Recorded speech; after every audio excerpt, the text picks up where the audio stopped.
Alrighty. Good morning, everybody. Live on Facebook, live on Instagram. Good morning. Happy Monday to everybody. Happy Columbus Day or Indigenous Peoples Day.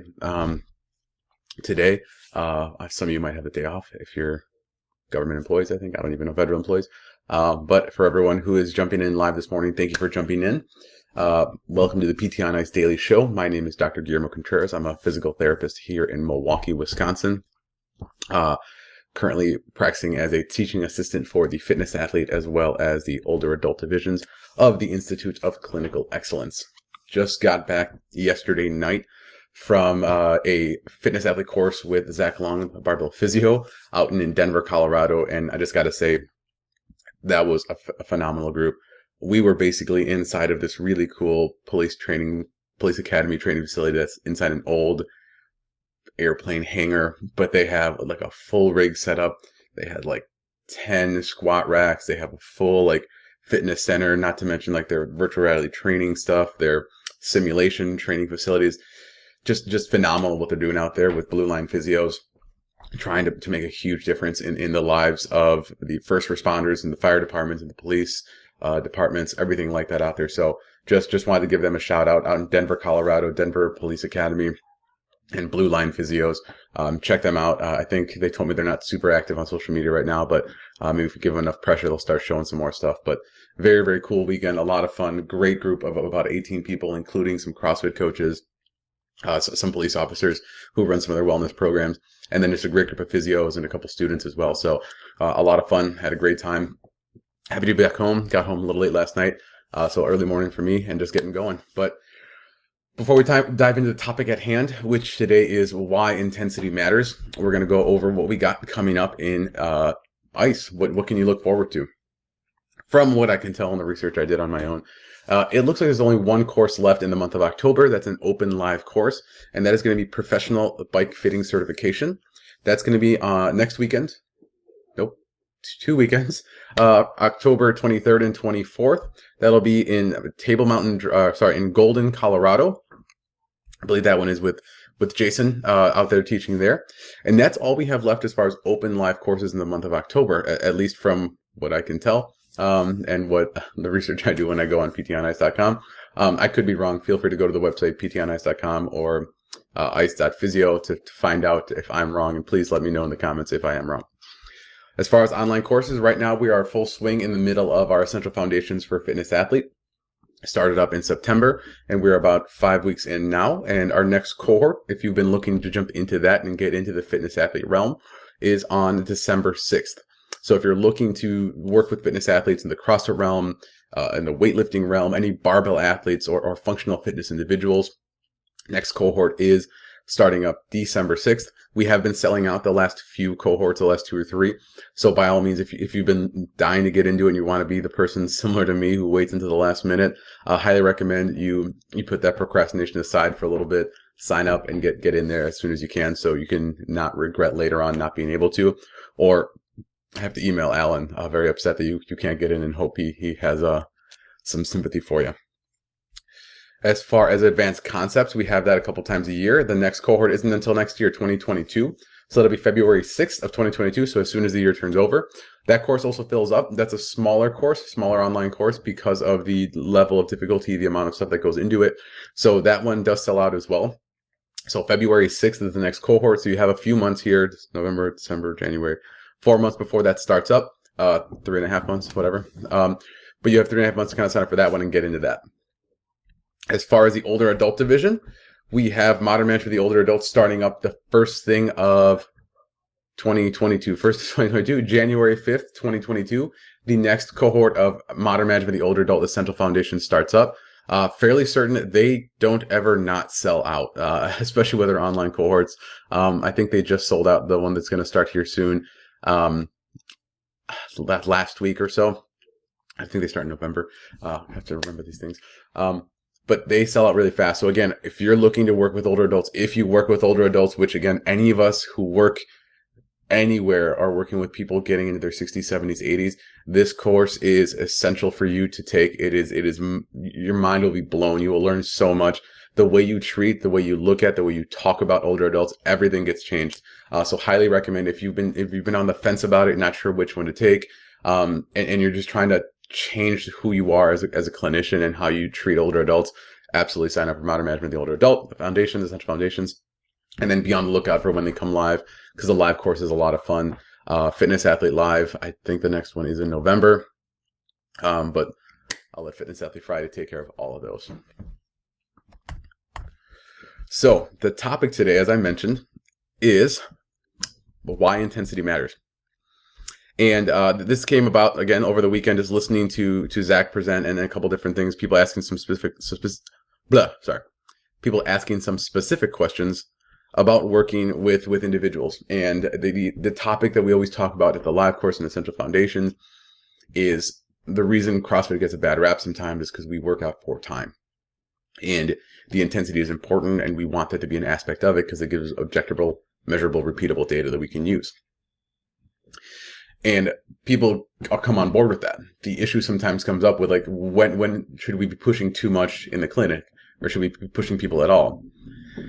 And the slides in Essential Foundations and Live and Older Adult, like, this is a topic that we see in all these different courses of the importance of intensity, of allowing our patients, our clients, to be able to push themselves to a point where their heart rate is elevated and they feel some sort of fatigue in their bodies and their muscles, everything like that. When we look at physical activity as a whole, the Centers for Disease Control have physical activity guidelines, and they recommend, quote unquote, move more, sit less, right? So they recommend 150 to 300 minutes of moderate intensity aerobic exercise, or 75 to 150 minutes of high intensity aerobic exercise, plus 300 more minutes of moderate physical activity, plus 2 or more days of resistance training. When you look at how much that actually equates out to, and you think about every patient you see in front of you, everyone you work with, even your own, like, fitness practice, that's a lot of time. And majority of the people we work with in the clinic, the majority of people we see are more than likely not hitting those guidelines or coming anywhere near those guidelines. And I think the more and more research comes out, they're going to show, like, hey, you should probably be doing more and more and more. So if we can't be hitting those guidelines, if we can't be hitting those numbers, how can we kind of modify some specific things to still get a similar stimulus, to still allow individuals to hit this type of improvement in their bodies? Like, and what do we know about high intensity exercise? What do we know about exercise in general, right? We know that the benefits of high intensity exercise, where the heart rate gets up and you're working at a maximal effort, will help improve blood pressure markers, improve arterial compliance. It improves VO2 max and cardiorespiratory fitness, improves neuromuscular function, right? Our brains work better. We think better. We can recall things a lot easier just because of how the body works in that way. Cardiometabolic health outcomes are improved, and blood glucose control.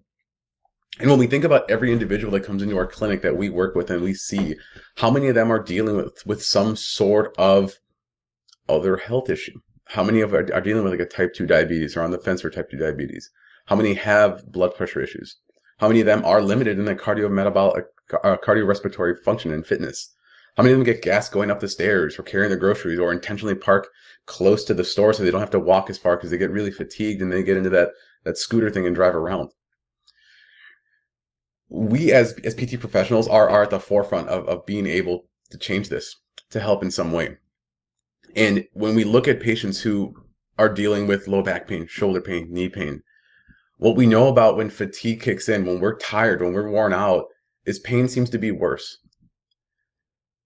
And when we have decreased overall fitness, overall strength, it tends to come on a lot faster too. Because our body fatigues, we lose mechanics, and all of a sudden those things can kind of cause some achy, cracky kind of tissues as well too.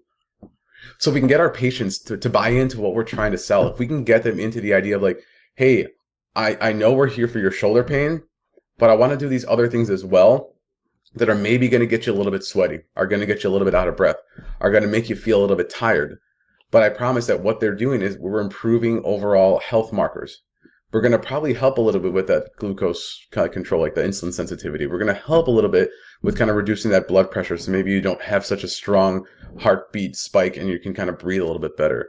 We're going to help possibly down the road get you off of some of these medications that are messing with you in different ways.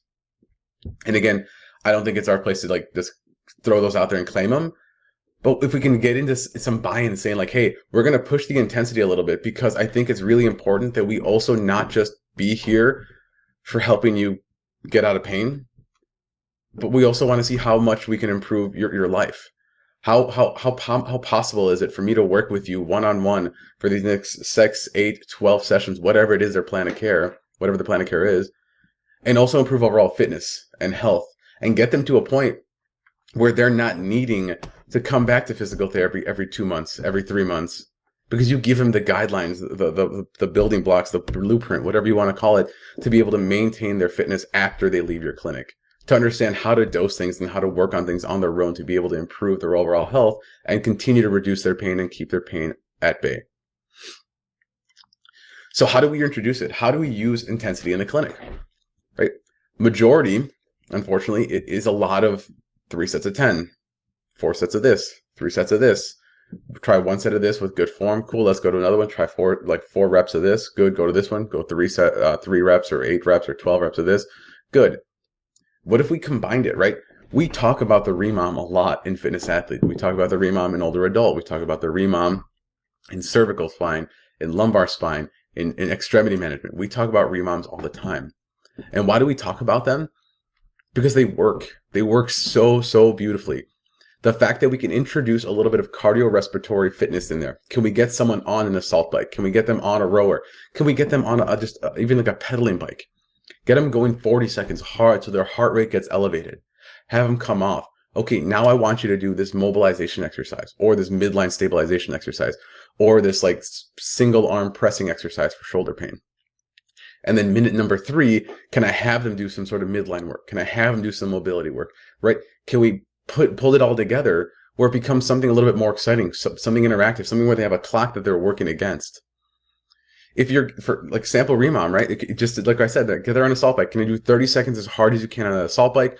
Okay, I'm a little gassed. Great, hop off of there. I'm going to have you do 6 reps of a single arm landmine press on the right, 6 reps on the left. Fantastic, great. Hey, remember that thoracic mobility drill we did? That's what you're going to do next. I just want you to get on that chair and do a little bit of thoracic extension, get your heart rate down a little bit, recover, and then get back on the bike and spike it back up again.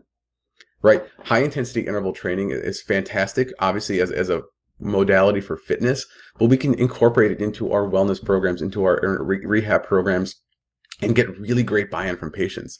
I've never had a patient get pissed off at me for making them sweat during PT, right? Even when they wear like a skirt and a blouse because they have no idea what they're getting into, they're just like, ooh, I'm going to have to wear sweatpants next time, or I'm going to wear a t-shirt next time. I know what I'm getting into when I come in here. Never have I had someone be upset that I made them work hard. They're always going to give me some lip, right? You're going to get some sass, and I don't care about the sass. People can cuss me out if they want, as long as they're doing the work, as long as they trust me, as long as they get that buy-in. And we have to be the ones to deliver it, right? Using the REMOM, using some way to kind of find a clock or something to give them that intensity, and then introducing it in a way that's comfortable for them, and then understanding how to scale, regress, and progress certain things. Can we get into that point of a little bit of pain with minute 1? Minute 2, can we get that pain down? Minute 3, can we use cardiorespiratory to kind of recover a little bit? And then repeat and repeat and repeat.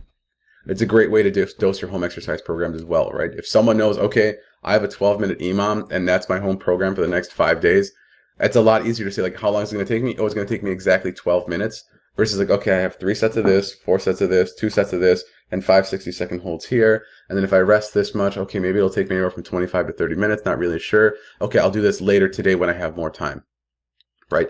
Compliance improves. People enjoy it more. People come back more. People sweat more. You're helping people get healthier and fitter while still helping them be in less pain, move better, reach their goals, whatever those may be.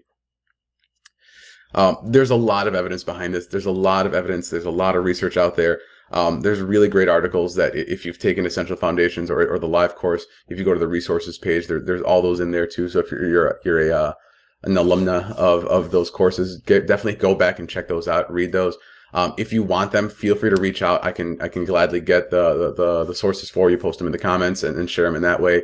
but highly recommend that we are using intensity in a way that allows our patients not only to get out of pain, but also improve overall health markers and get better. That is why intensity matters. Intensity matters because it's not just about getting fitter. It's about longevity of life. It's about longevity of health. And how do we do that? We get fitter. Awesome.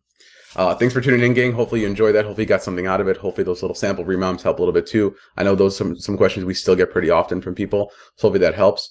Again, if you're and do an ice course, make sure you tag us when you're there. And again, sorry if I was wrong on any of the live courses coming up. Feel free to call me out on that in the comments too. Have a wonderful Monday. Have a great week, gang. Thank you for tuning in.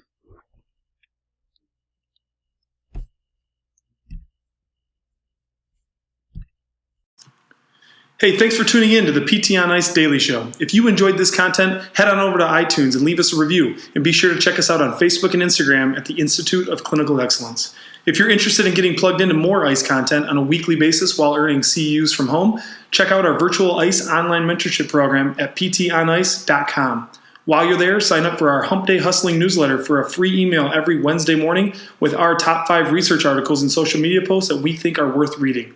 Head over to ptonice.com and scroll to the bottom of the page to sign up.